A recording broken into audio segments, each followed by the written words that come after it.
Al-Allamah Syekh Muhammad Saleh Al-Aqad yang dihurai sedikit oleh Syekh Muhammad Hashim Al-Majdzub Al-Rifa'i Al-Husaini rahimahullahu subhanahu wa ta'ala wa nafa'ana Allahu bi'ulumihi fid darain amin. Kita muka surat 32 Babu fadli ta'jilil fitri wa ma yuftiru alaihi wa ma yaquluhu ba'da iftarih. Bab pada membincangkan tentang kelebihan bersegera berbuka dan apakah hak yang kita berbuka dengannya dan apakah ucapan yang kita ucapkan setelah daripada kita berbuka. Kata pengarang kita an Sahl bin Sa'd radhiyallahu anhu anna Rasulullah sallallahu alaihi wasallam qala la yazalu an-nasu bi khairin ma ajjalul fitr muttafaqun alaih. Maksudnya daripada Sahal bin Sa'ad radhiyallahu anhu bahawasanya Rasulullah sallallahu alaihi wasallam telah bersabda, sentiasalah manusia yakni umat Islam berada di dalam kebaikan selama mana mereka itu menyegerakan berbuka. Muttafaqun alaih. Hadis ini dikeluarkan oleh Imam Bukhari dan Muslim di dalam kitab sahih bagi keduanya. Muslimin muslimat yang dirahmati oleh Allah Subhanahu wa taala. Apa yang dituntut di dalam agama kita adalah menyalahi orang bukan Islam. Ahlul kitab, mereka itu apabila masuk sahaja waktu berbuka, mereka itu tidak terus berbuka. Bahkan mereka melengah-lengahkan berbuka. Apa yang dituntut di dalam agama kita adalah apabila kita yakin masuk waktu, yakin jangan tak yakin bahan dah batal puasa. Baik, jadi apabila yakin masuk waktu, maka ketika tu sunat kita segera berbuka. Jadi antara tanda kebaikan masih lagi kekal berada di dalam umat Nabi Muhammad sallallahu alaihi wasallam adalah mereka itu bersegera berbuka. Kerana ia menunjukkan bahawasanya umat Nabi Muhammad sallallahu alaihi wasallam ketika itu masih lagi tidak mengikut apa hak yang dilakukan oleh ahlul kitab. Jadi antara penyebab umat Nabi Muhammad sallallahu alaihi wasallam berada di dalam keburukan dan kejahatan adalah apabila mereka itu menjadikan pedoman ataupun menjadikan kehidupan mereka itu sama dengan orang bukan Islam. Baik, seterusnya wa an Abi Atiyah qal dakhaltu ana wa Masruq ala Aisyah radhiyallahu anha faqala laha Masruq رجلان من أصحاب محمد صلى الله عليه وسلم كلاهما لا يألو عن الخير أحدهما يعجل المغرب والإفطار والآخر يؤخر المغرب والإفطار فقالت من يعجل المغرب والإفطار قال عبد الله فقالت هكذا كان رسول الله صلى الله عليه وسلم يصنع رواه مسلم وقوله لا يألو أي لا يقصر في فعل الخير.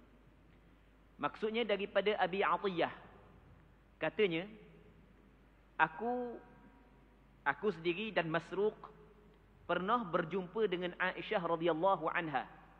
Kata Abu Atiyah, aku dan Masruq, dua orang ni adalah tabi'in, pernah berjumpa dengan isteri Rasulullah yang dikenali sebagai Aisyah radhiyallahu anha. Maka apabila berjumpa dengan isteri Rasulullah, seorang perempuan yang sangat alim, maka kedua mereka ini tidak melepaskan peluang untuk bertanyakan tentang kemusykilan agama. Dan sebenarnya ini adalah contoh yang ditunjukkan kepada kita apabila kita ada kemusykilan agama, mesti kita kena tanya kepada orang yang mengetahui. Fas'alu ahla dzikri in kuntum la ta'lamun. Mutanyalah kepada orang yang mempunyai pengetahuan andai kata kamu tidak tahu. Jadi bukanlah kita tanya orang yang tidak mempunyai pengetahuan. Ini mudah je. Jadi kalau tak tahu sikit, tanya member-membernya ataupun tanya netizen ramai-ramai je. Tanpa melihat kepada latar belakang pengajian. Itu sebenarnya adalah salah. Jadi menjadi kewajipan kepada orang hak yang tidak mengetahui hukum hakam, ketika dia nak melakukan sesuatu perkara yang melibatkan hukum hakam, dia kena tahu dulu tentang hukum hakam terhadap apa hak yang ingin dia buat. Dan mesti dia kena tanya orang hak yang mengetahui. Okey, itu dia kena faham. Sebagaimana hak yang dilakukan oleh Abu Atiyah dan Masruq. Maka Masruq dia pun khabar kepada Aisyah. Dia khabar lagu mana? Rajulani min ashabi Muhammadin kilahuma la ya'lu 'anil khair. Ada dua orang sahabat Rasulullah yang mana kedua-duanya memang cukup mengambil berat tentang kebaikan. Mereka sedikit pun tidak cuai dalam melaksanakan kebaikan. Dua orang. Tapi dua orang ni hak ni pun ambil berat tentang kebaikan, hak ni pun ambil berat tentang kebaikan, dan kedua-dua adalah sahabat Rasulullah, tetapi kedua ni melakukan perkara yang berbeza. Jadi sehingga kami tidak mengetahui mana hak yang patut kami buat. Sebab hak yang buat dua orang ni adalah sahabat Rasulullah belaka. Dan kedua-dua ni bukanlah orang hak yang mengabaikan kebaikan. Dia tidak sama. Ada orang hak yang dia ni bab kebaikan tak pernah cara mana. Ada orang kalau bab kebaikan dia ambil berat. Tapi dua orang sahabat Rasulullah kedua-dua ni orang yang cukup mengambil berat tentang kebaikan. Tapi hak yang masalahnya kedua-dua ni melakukan perkara yang berbeza. Sehingga timbul kemusykilan di dalam diri kami, mana sebenarnya hak yang paling baik. Lepas tu dia cerita, apakah kebaikan dua orang ni buat? Dia kata, ahaduhuma yu'ajjilul maghriba wal iftar. Salah seorang daripada keduanya ni menyegerakan sembahyang maghrib dan berbuka puasa. Masuk je waktu maghrib, dia berbuka, terus berbuka dan terus sembahyang maghrib. Tak tunggu lama-lama lah. Baik. Segera berbuka dan segera melakukan sembahyang maghrib. Wal akharu yuakhirul maghriba wal iftar. Hak seorang lagi, dia melewatkan sembahyang maghrib dan melewatkan juga berbuka. Jadi hak mana hak yang betul? Nak kata hak ni betul, hak yang kedua pun sahabat Rasulullah. Nak kata hak ni betul, hak yang kedua pun juga mengambil berat tentang kebaikan. Maka Masruq dan Abu Atiyah menjadikan Aisyah sebagai ukuran. Mana hak yang betul, hak yang betul-betul yang diajak oleh Nabi sallallahu alaihi wasallam. Maka faqalat, Aisyah kata lagu mana? Man yu'ajjilul maghriba wal iftar. Siapakah hak yang, siapa di kalangan dua orang tu hak yang sembahyang maghrib dengan segera dan berbuka dengan segera? Maka kata Abu Atiyah Abdullah. Maksudnya Abdullah bin Mas'ud adalah orang hak yang segera berbuka puasa dan segera sembahyang maghrib. Faqalat, lalu Aisyah berkata, hakadha kana Rasulullah sallallahu alaihi wasallam yasna'. Beginilah hak yang sentiasa Rasulullah sallallahu alaihi wasallam lakukan. Hadis ini dikeluarkan oleh Imam Muslim dalam kitab sahihnya. Maksudnya hak yang sentiasa Rasulullah lakukan adalah Rasulullah segerakan berbuka dan segerakan sembahyang maghrib. Baik. Jadi sebagaimana dituntut kepada kita sembahyang fardu di awal waktu, begitu juga dituntut kepada kita menyegerakan berbuka. Okey, bagaimanakah untuk kita gabungkan dua perkara tersebut? Cara dia adalah kita buka sikit-sikit dah. Buka sikit-sikit. Jadi buka dengan makan buah tamar boleh 2 utik. Takkan makan buah tamar sampai ke 10 minit. Tak ada gigi benar sampai ke 10 minit makan buah tamar. Kejap je makan buah tamar. Kalau buah 3 utik tu seminit sampai kedok pun tak tahu. Lepas tu minum air. Lepas daripada tu sembahyang. Lepas daripada tu sembahyang. Ambil sembahyang awal lagi ambil sembahyang. Ni kalau lepas daripada makan buah tamar 3 utik, minum air baru nak ambil sembahyang campur was-was pula. Lewat juga. Mai was-was pula. Lewat juga. Jadi ambil air sembahyang awal lagi. Ambil air sembahyang awal lagi. Jadi pegang dah buah tamar 3 utik, air secawak. Lepas bunyi orang bang terus makan buah tamar. Lepas tu terus minum air. Daripada tempoh kepada orang bang kepada nak sembahyang tu lebih kurang dalam 10 minit. Dan pula kita sembahyang sunat maghrib sebelum daripada tu terus kita sembahyang maghrib. Baik. Kalau makan nasi 2 pinggang dulu, ratah pula ayam golek. Oh memang dak dang sungguh pukul 8 baru boleh sembahyang garik. Baik. Tapi selama mana dalam waktu masih lagi tak ada masalah. Cuma kita terlepaslah benda yang ada kelebihan. Jadi cara dia adalah makan berat lepas daripada ni. Nak makan berat, nak makan kambing seekor pun lepas daripada ni. Jadi sebelum daripada semayang saat itu kita makan ringan dulu, buka puasa dulu. Lepas tu baru kita makan berat. Ni hak yang sentiasa dilakukan oleh Nabi sallallahu alaihi wasallam. Baik. Seterusnya katanya wa an Abi Hurairah. Lepas tu dia buat mari sikit perkataan wa qauluhu la ya'lu ay la yuqassiru fi fi'lil khair. Dia cuba nak hurap perkataan la ya'lu. Apa makna ya'lu? La ya'lu ay la yuqassiru fi fi'lil khair. Maksudnya mereka ini tidak cuai di dalam melakukan kebaikan. Baik. Wa an Abi Hurairah radhiyallahu anhu qala qala Rasulullah sallallahu alaihi wasallam qala Allah azza wa jalla inna ahabba ibadi ilayya a'jaluhum fitra. Rawahu at-Tirmidzi wa qala hadithun hasan. ورواه أحمد وابن خزيمة وابن حبان في صحيحيهما. Maksudnya daripada Abi Hurairah. Kata Abu Hurairah, Rasulullah sallallahu alaihi wasallam bersabda, Allah Azza wa Jalla berfirman. Maksudnya ini adalah hadis kursi. Allah Azza wa Jalla berfirman, sesungguhnya hamba aku yang paling dikasihi oleh aku adalah orang yang paling cepat di kalangan mereka itu berbuka puasa. Orang yang paling dikasihi oleh Allah adalah orang yang paling cepat berbuka puasa. Perbuatan menyegerakan berbuka puasa adalah perbuatan yang dikasihi oleh Allah. Orang yang melakukan perbuatan tersebut adalah orang yang akan dikasihi oleh Allah Subhanahu wa taala. Muslimin muslimat yang dirahmati oleh Allah Subhanahu wa taala. Kita kalau kita kasih kepada seseorang, tak kiralah orang puan kasih kepada orang lelaki ke, orang lelaki kasih kepada orang puan ke, ataupun anak kasih kepada ayah ke, ayah kasih kepada anak ke. Kita apabila kita sayang, kita cinta dan kita kasih kepada seorang, maka kita akan cari manakah perbuatan benda yang dia paling suka untuk kita buat. Benda yang paling dia suka. Oh, kita sayang kepada bini kita. Jadi benda yang paling dia suka. Oh, kalau hari lahir dia hadiah gelang besar juga, oh suka sungguh kita. Oh, rela. Peluh sampai atas belakang cari piti untuk beli gelang. Sebab benda untuk menggembirakan hati orang yang kita sayang. Okey, begini juga. Apa orang yang rapat dengan Allah Subhanahu wa taala, siang malam dia akan fikir benda ke amalan yang menyebabkan dia dapat kasih Allah Subhanahu wa taala, dia dapat sayang kepada Allah Subhanahu wa taala. Orang yang mempunyai mata hati, dia akan mengambil berat tentang amalan-amalan yang dia dapat kasih dan sayang daripada Allah Subhanahu wa taala. Orang yang mempunyai mata hati.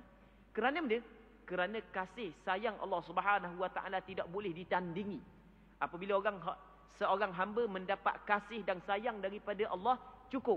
Walaupun dia tidak dapat benda yang lain. Kerana itu adalah perkara yang paling besar. Dia adalah kekasih Allah Subhanahu wa taala. Maka antara amalan yang dapat kita mencapai sayang dan kasih Allah adalah bersegera dalam berbuka puasa. Maka ketika kita berbuka puasa, ketika kita bersegera berbuka puasa, bukan semata-mata kita niat untuk mendapat ganjaran pahala, bahkan kita kena niat pula agar Allah Subhanahu wa taala menjadikan kita di dalam golongan kekasih Allah Subhanahu wa taala. Hadis ini diriwayat oleh Imam Tirmidzi dalam kitab Sunannya, dan Imam Tirmidzi menilai hadis ini sebagai hadis hasan, dan juga hadis ini diriwayat oleh Imam Ahmad bin Hanbal, Imam Ibn Khuzaimah, Imam Ibn Hibban di dalam kitab sahih bagi keduanya, yakni Imam Ibn Khuzaimah dan Imam Ibn Hibban. Seterusnya katanya wa an Umar bin Al-Khattab radhiyallahu anhu qala Rasulullah sallallahu alaihi wasallam idza aqbala al-lailu min hahuna wa adbara an-naharu min hahuna wa gharabat asy-syams faqad aftara as-sha'im muttafaqun alaihi wa hadha lafdhu riwayat al-Bukhari. Maksudnya apabila malam datang daripada sini dan siang pergi daripada sini, wa gharabatis syams, dan terbenang matahari, maka sesungguhnya telah berbuka puasa oleh orang yang berpuasa. Hadis ini dikeluarkan oleh Bukhari dan Muslim. Lafaz yang kita baca saat ini adalah lafaz riwayat Bukhari. Muslimin muslimat yang dirahmati oleh Allah Subhanahu wa taala. Dalam hadis ini Sayyidina Umar bin Al-Khattab menceritakan kepada kita tentang suatu perkataan Rasulullah. Yang mana dalam perkataan ini Rasulullah menyatakan tempoh waktu kita melaksanakan ibadat puasa. Kita ibadat puasa diwajibkan kepada kita. Dan ibadat puasa ni ada waktu dia. Ada permulaan waktu dan ada penghujung waktu. Jadi kita tak boleh makan, tak boleh minum, tidak boleh bersetubuh. Dia ada waktu dia, ada permulaan dan ada penghujung. Permulaan waktu berpuasa adalah apabila keluar fajar. Dalam hadis ni Nabi sallallahu alaihi wasallam menyebut apabila siang pergi daripada sini, malam datang daripada sini, dan matahari terbenang, maka orang yang berpuasa telah berbuka. Jadi permulaan berpuasa adalah apabila keluar fajar. Manakala penghujung berpuasa adalah apabila terbenang matahari. Rasul kata wa gharabatis syams, apabila matahari terbenang. Dia ukuran asal kita boleh berbuka ni adalah dengan melihat kepada terbenang matahari. Itu asal. Dia bukan berpandukan kepada orang bang. Bukan berpandukan kepada orang bang. Ukuran asal adalah apabila terbenang matahari. Kerana dalam hadis Rasul katakan wa gharabatis syams. Jadi apabila kita tengok matahari terbenang dah. Kita tengok kaki langit tak ada, terbenang dah matahari. Tak ada sakok benda kita tengok matahari tak ada dah, hilang dah matahari. Orang tak bang lagi, boleh dah kita buka. Kita tengok matahari tak terbenam lagi, orang bang dah garik. Boleh tak kita buka? Tak boleh. Ukuran dia bukan orang bang. Ukuran dia terbenang matahari ataupun tidak. Cuma, orang bang lah ni adalah bertepatan dengan waktu terbenang matahari. Jadi kalau orang bang mengikut waktu yang ditetapkan dalam takwim, mengikut hisab falaki, mengikut kajian ilmu falak, yang mana pada waktu sekian matahari terbenang, orang bang pada waktu tersebut, baik, maka boleh kita jadikan bang saat itu sebagai tanda masuknya waktu berbuka. Jadi pada asal waktu berbuka adalah apabila terbenang matahari. Itu kita kena tahu asal. Itu kita kena tahu asal. Jadi kalau orang bang dah, tapi kita tengok matahari tak terbenang lagi, tak boleh buka. Jangan buat buka dah. Apa mau buka? Orang bang dah. Matahari tak terbenang lagi, tak boleh. Satu. Yang keduanya, kalau orang tak bang lagi tapi matahari terbenam dah, Tok Bila senak perut hari tu. Bahang parak orang masa buka puasa. Senak perut, kena masuk tandah. Duk pasal tandah masuk kejap aje. Allah lama pula mai senak perut mullah. 10 minit baru boleh bang. Adakah tak boleh kita buka setelah daripada masuk waktu? Tak. Dia ukurannya terbenang matahari. Kalau orang bang sebelum daripada terbenang matahari, tak boleh kita buka. Kalau orang bang selepas daripada terbenam matahari, boleh kita buka sebelum daripada orang bang. Cuma biasanya, Tok Bila bang saat itu bertepatan dengan waktu terbenang matahari. Maka boleh kita jadikan pedoman Bilal bang maghrib untuk kita berbuka puasa. Baik. Muslimin muslimat yang dirahmati oleh Allah Subhanahu wa taala. Andai kata tersalah. Ni ada kan? Tahun ni 2 kali berlaku. Tahun ni 2 kali berlaku salah. Awal tahun lagi berlaku dah salah. Hak yang pertama dalam radio. Hanya bang sebelum daripada garik. Kawan ni buka kat puak buka. Makan. Lah, tak masuk garik lagi. Hak yang keduanya dia Kelantan. 4 minit sebelum daripada Tok Bila bang. Masuk garik Tok Bila bang dah silap. Tengok jam ke mana tak tahu. Baik, jangan marahlah ke Tok Bila. Tok Bila tak sengaja buat lagu tu. Tak dosa Tok Bila. Tak dosa kita makan pun tak dosa. Jangan duk marahlah. Baik, siapa sengaja tak ada Tok Bila. Bawal kali hari ni. Biar kena belakang orang kampung. Tak ada. Kalau ada hak lagu tu kita pecah lama dah Tok Bila gitu orang. Tak ada Tok Bila buat kerja gitu. Ya silap. Dah silap nak buat warna. Rabbana la tu'akhidna in nasina aw akhtana. Wahai Tuhan kami, janganlah ambil kesalahan kepada kami jika kami terlupa ataupun kami tersalah. Okey. Jadi benda tu terlupa, benda tu tersalah, maka dimaafkan. Cuma daripada segi hukum, orang hak yang buka puasa sebelum daripada waktu dia sebab salah dengar bang, salah dengar bunyi bedil. Ingat bunyi bedil dah kalau kawasan ni. Rupanya orang main ngecung. Dia buka ke 5 minit lagi sepatutnya. Bahan dah hawa dah, kenyang dah, kenyang, baru orang bang. Tengok jang lah, baru masuk. Kata tadi bunyi benda. Bedil ni. Budak-budak main ngecung. Sebagai contoh. Baik. Daripada segi hukum puasa dia, batal puasa dia. Batal puasa dia. Ada pula orang kata, batal ruannya kan, dia tak sengaja makan kan? Salah makan kan? Dia sebenarnya, bab salah makan ni bukan semua tak batal puasa. Ada salah makan batal puasa, ada salah makan tak batal puasa. Dia sebab tu kita kena belajar. Jangan kita ambil hukum daripada netizen. Netizen, faham lalu dah. Walaupun jabatan mufti yang keluar kata batal puasa, dia tetap kata mana batal puasa orang makan dengan salah. Sebab dia tak belajar. Kalau dia belajar tak kata cakap gitu. Dia kita kena tahu bahawasanya hak yang kata tak batal puasa salah ni gini. Kata Nabi sallallahu alaihi wasallam, man nasiya wa huwa shaim fa akala aw sharib falyutimma shaumahu fa innama at'amahu Allah wa saqah. Sesiapa hak yang terlupa sedangkan dia sedang berpuasa, dia lupa dia sedang berpuasa, lalu dia makan, dia minum, maka hendaklah dia menyempurnakan puasanya, kerana sesungguhnya Allah Subhanahu wa taala yang memberi makan dan memberi minum kepadanya. Hak yang tak batal puasa ni, kita makan, kita minum dalam keadaan kita terlupa kita sedang puasa. Lah, aku ingat aku tak puasa. Kita makan. Tak sedar kita sedang puasa, kita makan. Maka hak tu baru tak batal puasa.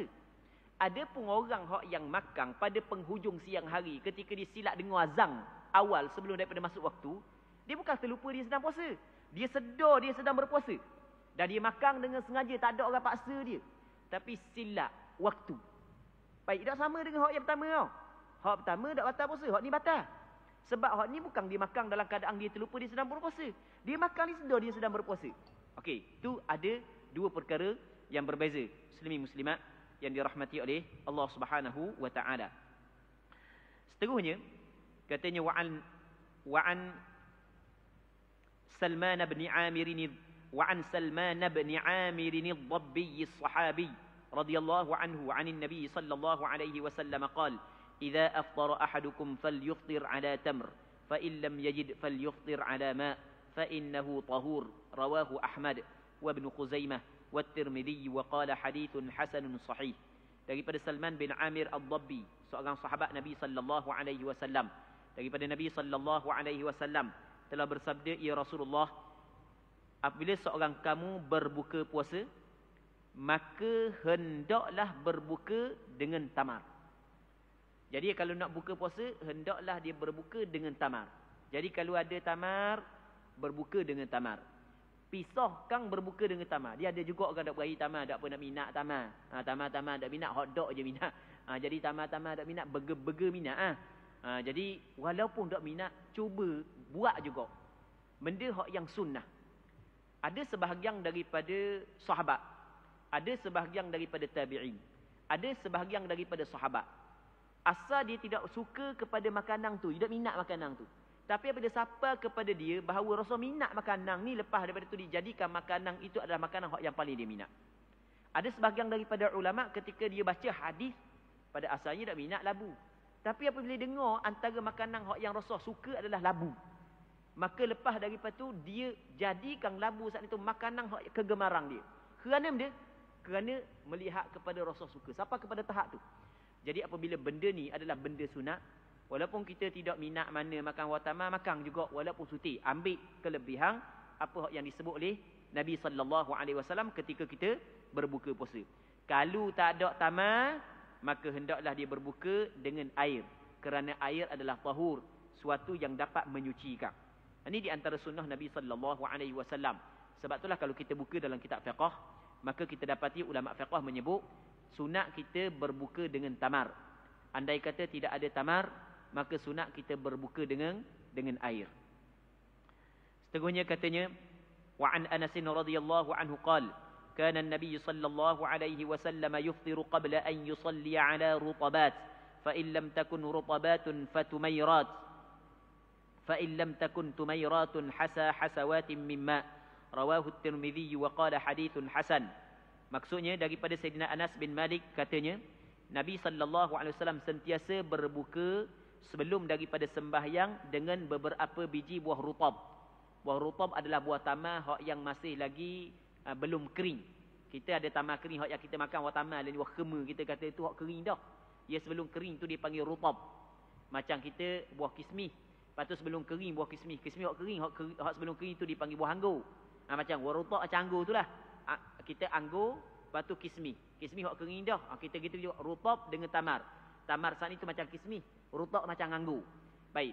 Jadi tempat kita tak ada. Di negara Arab ada, di Kelantan ada. Di Kelantan ada orang tanam pokok tamar buah. Tahun ni penuh buah dia. Dia boleh lah. Nak makan buah rutab. Kita nak makan buah rutab mana, kita tak ada tamar. Sawit je ada. Sawit tak jadi, tak boleh nak ganti tamar. Baik. Jadi Nabi sallallahu alaihi wasallam berbuka dengan beberapa buah rutab. Maka jika tidak ada buah rutab, maka Rasul akan makan beberapa biji tamar yang kecil. Tu fatumairat, beberapa biji tamar yang kecil. Jadi maksudnya Rasul dahulukan rutab. Kalau ada rutab dulu. Tak ada rutab, barulah Rasul ambil tamar. Fa illam takun tumairat, kalau tak ada tamar-tamar hok kecil, maka hasawatin mimma, Rasul akan tegak beberapa tegak daripada air. Ini susunan yang disebut oleh ulama paling afdal kita berbuka puasa dengan buah rutab. Kalau tak ada, buah tamar. Kalau tak ada, kita berbuka puasa dengan minum air. Rawahu Tirmidzi wa qala hadithun hasan. Hadis ini diriwayat oleh Imam Tirmidzi dan hadis ini adalah hadis hasan, kata Imam Tirmidzi. Baik, air yang paling afdal kita berbuka adalah air masak. Dia sebenarnya air mani. Apa air masak pun apa, yang paling comel adalah air masak, barulah air mani.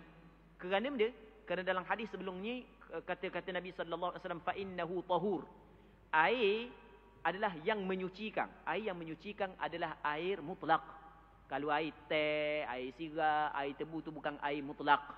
Baik, jadi kita utamakan air tu dulu, air macam air mineral sebagai contoh. Itu hak yang patut kita utamakan. Baik. Maka kata pengarang kita fasunnatul iftar wa 'ala ar-rutabi wa nahwi, thumma as-salatu, thumma at-ta'am, wa hadhihi as-sunnatu ghafala 'anha aktsarun nas fayanbaghi ihya'uha. Maka hak sunnahnya adalah berbuka dengan beberapa biji rutab dan seumpama rutab buah tamar, kemudian semayang, kemudian barulah makanan berat. Ini sunnah ni ramai orang tak buat, ramai orang tak caranya makan dulu, ramai orang tak cara. Maka sepatutnya saigianya kita menghidupkan sunnah ini. Saigianya kita menghidupkan sunnah ini. Baik. Jadi untuk pagi ni, tengah hari ini kita berhenti sini dulu. InsyaAllah kita sambung balik pada minggu-minggu akan datang. Kalau sekiranya dipanjangkan umur, kita berdoa kepada Allah agar apa yang kita bincangkan pada tengah hari yang mulia ini diberkati oleh Allah Subhanahu wa taala. Wallahu Subhanahu wa taala a'la wa a'lam. Sallallahu ala sayyidina Muhammad wa ala alihi wa sahbihi ajma'in. Walhamdulillahi rabbil alamin.